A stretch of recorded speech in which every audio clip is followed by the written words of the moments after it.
Corktown, a bustling area on the north side, originated in the late 1800s. Close proximity to the mines made it a natural place for people to settle, forming a strong, supportive neighborhood.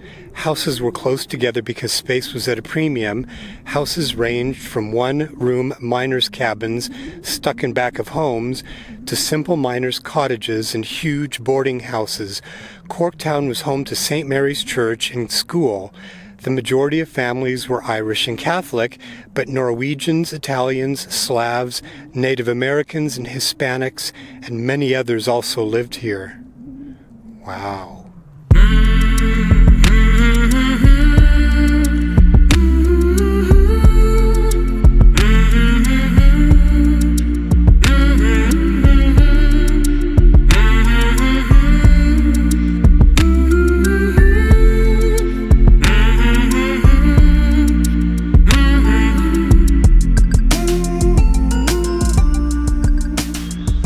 I am in Idaho Falls. I'm at my mom's place, just outside of town. Wow. I have been in Butte, and before that I was in Helena, and before that I was in Great Falls. I left Great Falls and then I went down to Helena, spent about another week in Helena, and then left and decided to come back down into southern Idaho. But on my way, I decided to explore Butte. Butte has fascinating history. On my way out of Helena, heading down to Butte. So after I was in Great Falls, I came back down to Helena. And so I've been back here for the past 4 or 5 days.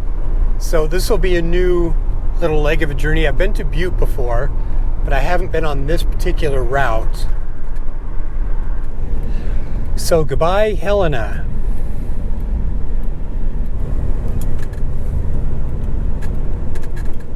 Wow, this is a tight turn. Okay, freeway entrance.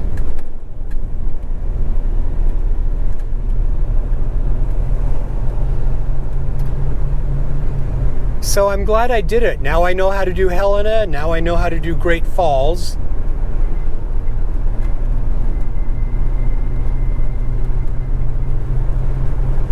So it's only about an hour and 20 minutes to get there.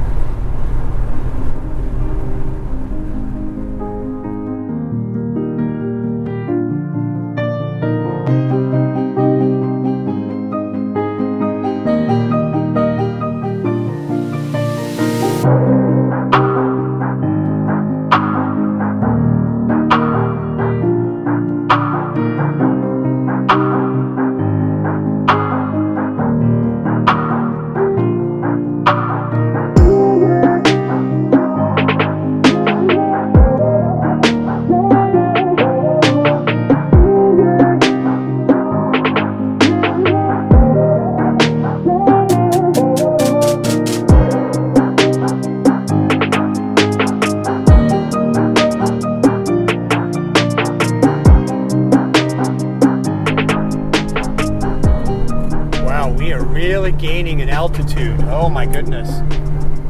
But the smell of pine trees out here is amazing. Just incredible smell.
Upper Bow County.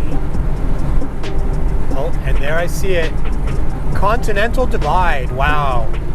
We just past the Continental Divide. That's cool.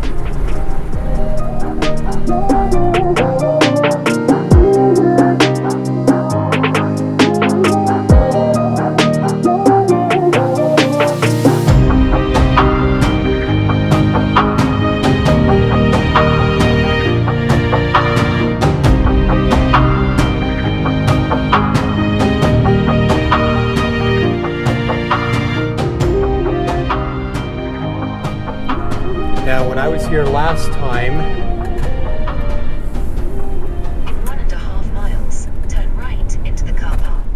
When I was here last time, the Walmart allowed it, so hopefully nothing has changed. Casinos, there are casinos, these little casinos all over Montana. Okay, here we are.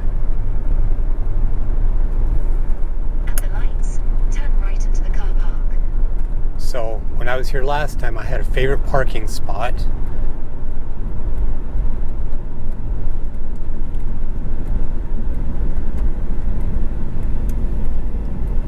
And there are RVs here.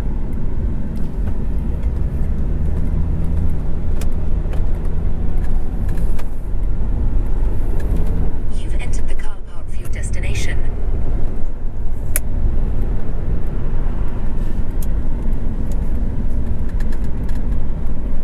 Gosh, there's a crazy long RV right there. Holy cow. But there are semis parked where I want to park. Look at how long that thing is. Holy cow.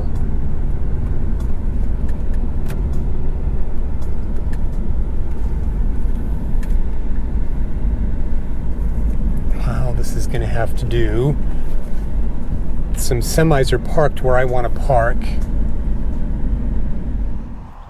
I'm here at the Walmart in Butte, Montana. You can see way off in the distance past this gigantic RV. Butte is big time about mining. And there's just massive mining operation going on around here. In fact, the downtown area the old vintage downtown is all about the mining explosion that happened here in the late 1800s. Butte has fascinating history. It is so interesting. There was a lot of mining that happened in that part of Montana, and Butte literally struck gold. It struck gold, silver, and especially copper, and it just caused an absolute frenzy of explosion of growth in Butte. So from about the mid 1860s, when it was just a small little simple settlement, to the mid 1890s, that town grew explosively. All of the old vintage buildings, many of them are still there. Some are kind of decrepit, some are, falling into disrepair, but many of them have actually been really well maintained, and even recently for use in modern businesses. So the downtown is really a mixture, but it's just being down there. I have to tell you, it is just fascinating to me being in those old vintage downtowns, because you get a glimpse of what life used to be like. So this street takes you right up into the heart of the old historic downtown area. Here you get a good sense of this historic downtown. I love that. Sweets and candies, those are all vintage original signs. How people used to advertise their businesses. And sadly, some of these old buildings have become kind of derelict. I found a few vintage photos of this kind of general area back in the day, and this would have been just absolutely the center of activity, bustling everything going on down here.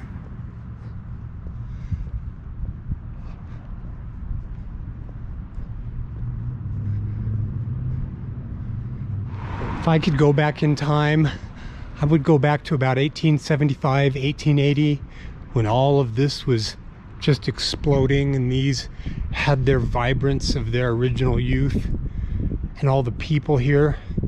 You can see that Some of these buildings are being revamped. I mean, this one, they're doing a really nice job of bringing this thing back to life and restoring it for better purposes, which I love. It's like you just get kind of a hint of what this town used to be like. Just these beautiful old buildings.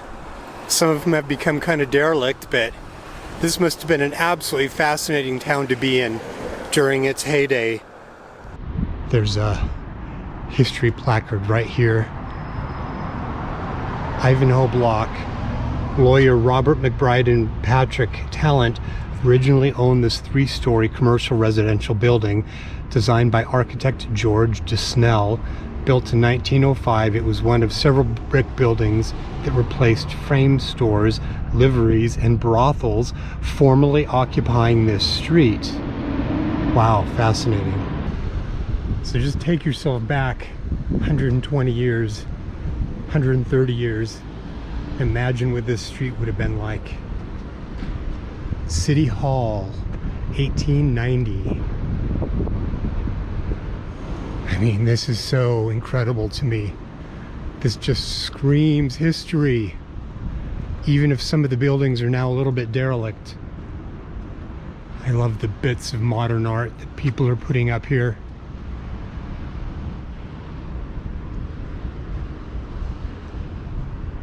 So there is some revitalization going on to this downtown area, but some of these poor buildings have seen better days.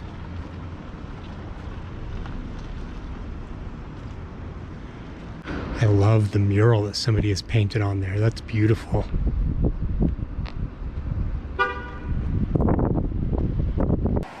And then by the late 1800s and early 1900s, there was so much money coming out of this town because of mining that they put up some of these really opulent hotels. This is sort of a landmark here. This gorgeous old hotel. The old architecture. There's another one over here as I swing around. That one right there is another of these really beautifully opulent hotels that were built.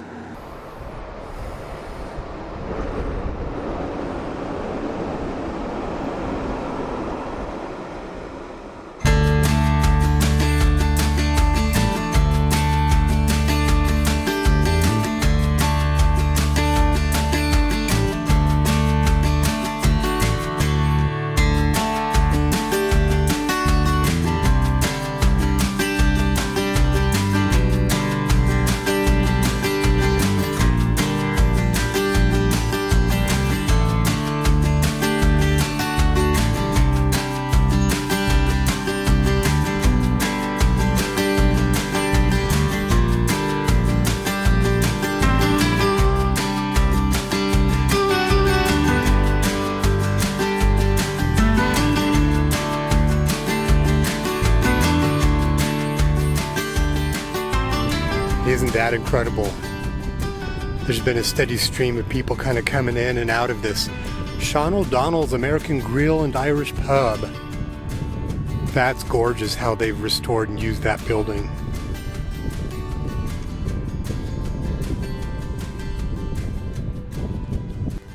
So right by here, as you're looking into the old downtown area, is one of the other mines.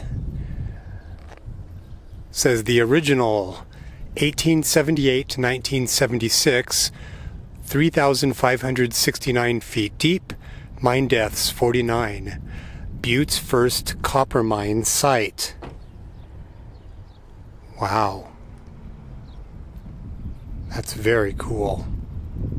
Just imagine 130 years ago, 140 years ago, smoke billowing out of smelting plants as they were extracting the ore from all the rocks. This was a very busy place. You can look right into downtown.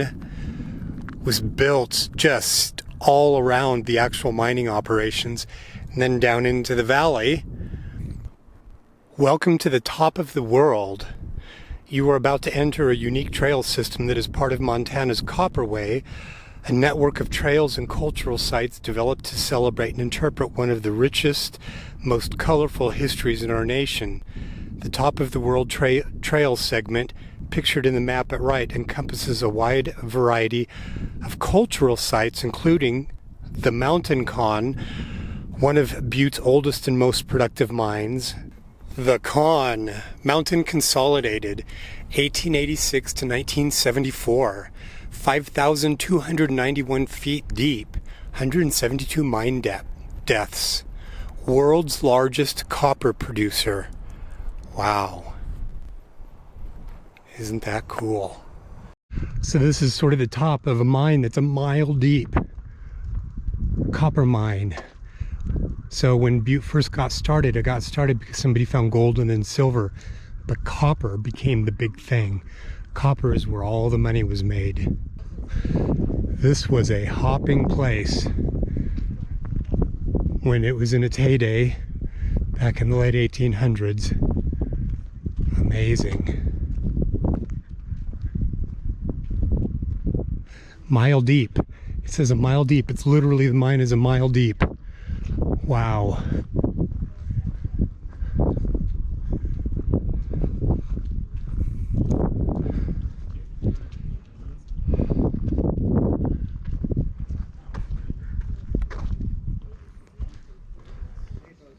So this is all now sort of a park. You can come up and just meander through, which is fascinating. You see remnants of all the mining operations. So there's another one up there. You are here. That is so cool. From this vantage point, the vast size and scale of the Butte portion of the Butte Anaconda National Historic Landmark District can be fully appreciated. Originally designated in 1961, the Historic Landmark District was expanded in 2005 to include the communities of Walkerville and Anaconda, and the 26-mile-long Butte, Anaconda, and Pacific Railroad. The Landmark District includes over 6,000 historic buildings and structures and ranks as one of the largest historic districts in the country. It's crazy. They built homes up here. Look at those vintage homes right in the midst of all of the mining operations. It would have been smoky and smelly up here, I'm guessing. The Con, Mountain Consolidated, 1886 to 1974. I mean, just crazy. Somebody discovered gold in these hills, and then silver, and then copper. Copper was apparently the big money maker. That's why everything's in a copper color. Everything refers to copper here.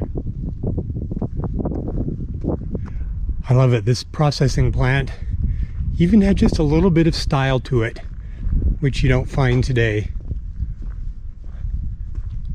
That's just cool. All part of the mining history here. Love these historic photos. Look at this. Mountain Con Mines 1 and 2, Mullen House, the St. Lawrence Church, Hibernia Hall, Hennessy's, all the history there. So now I need to look up why it's called Centerville and not Butte. But look at those historic photos. Trinity Methodist Church, Knights of Pythias. Wow. The Irish, like other nationalities, would play a part in the development of Butte and Silver Bow County. Their numbers would heavily increase in the 1880s to the point where the area was called the most Irish in the United States. Centerville had the highest Irish concentration, with the majority coming from the Beara Peninsula. That's why downtown, when you're going through downtown, there are like Irish pubs and references to Irish things. The Steward, 1877 to 1976. 3,633 feet deep, 79 mine deaths. Wow.